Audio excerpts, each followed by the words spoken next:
આગામી ચોમાસાને લઈ મહાનગરપાલિકા દ્વારા પ્રી મોન્સૂનની કામગીરીનો પ્રારંભ કરવામાં આવ્યો। આગામી ચોમાસાને ધ્યાનમાં રાખી મહાનગરપાલિકા દ્વારા પ્રી મોન્સૂનની કામગીરીનો પ્રારંભ કરવામાં આવ્યો છે। આ કામગીરી શહેરમાં 13 વોર્ડમાં ₹65 લાખના ખર્ચે બોક્સ લાઇન, ભૂગર્ભ ગટર લાઇન, ડ્રેનેજના નાળા, શહેરમાંથી પસાર થતી નાની કેનાલો તેમજ નાળાઓની સફાઈ શરૂ કરવામાં આવી છે। તો આ કામગીરીથી આ ચોમાસામાં શહેરમાં પાણી ભરવાનો પ્રશ્ન હલ થશે કે કેમ તે જોવાનું રહ્યું। કોર્પોરેશન દ્વારા પ્રી મોન્સૂન કામગીરી અંતર્ગત જે અમારા અંદાજિત લગભગ એપ્રોક્સિમેટ 5500 સ્ટ્રોમના ઇનલેટ છે, તો પ્રથમ ઇનલેટની સફાઈ અત્યારે ચાલુ છે, જેમાં લગભગ 60% જેવી કામગીરી પૂર્ણ થઈ ગઈ છે અને અમારા ટાર્ગેટ મુજબ 30 મે પહેલાં બધી કામગીરી પૂર્ણ કરવી છે। એ પૈકીમાં મેજોરિટી અમારા જે વોટર લોગિંગ એરિયાઓ છે, તો વોટર લોગિંગ એરિયાને અમે આઈડેન્ટિફાઈ કરી લીધા છે। એમાંથી મહદઅંશે અમે જેવા કે 6 જેટલા વોટર લોગિંગ એરિયાનું અમે કાયમી નિરાકરણ પણ કરી આપેલ છે અને અન્યનું આયોજન હાલમાં શરૂ છે।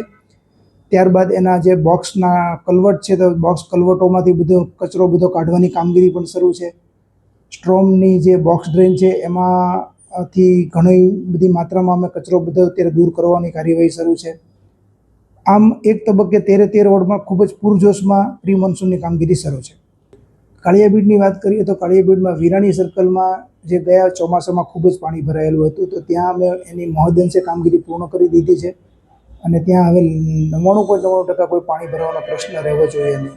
એ જ પ્રમાણે લીલા સર્કલ ઉપર પણ ત્યારે પાણી ભરવાનો ખૂબ જ પ્રશ્ન હતો, તો એમાં માનનીય કમિશનરશ્રીના સતત માર્ગદર્શન હેઠળ ત્યાં પણ અમે નવી 2 ઇનલેટ ચેમ્બરો કરી છે। એક નવી 600 mm ડાયામીટરની નવી લાઇન પણ નાખવામાં આવી છે અને ત્યાં જે ફોરેસ્ટ ડિપાર્ટમેન્ટની જમીન હતી એમાંથી આવતું તમામ પાણી કે જે તળાજા રોડ ઉપરથી આવતું હતું પાણી અને લીલા સર્કલ પાસે નીકળતું અને આપણા કંસારામાં પાણી જાય છે, એનું બોક્સ કલવટ આખું રિપેરિંગ સાફ કર્યું છે અને એમાં નાખવામાં આવેલા પાઇપોનું પણ એમાં બધા ખોલી અને ફરીવાર ફિટ કરવા પડ્યા છે, કારણ કે એમાં ખૂબ જ સિલ્ટિંગ થયેલું હતું। એ પણ કામગીરી લગભગ 2 દિવસમાં પૂર્ણ થઈ જશે।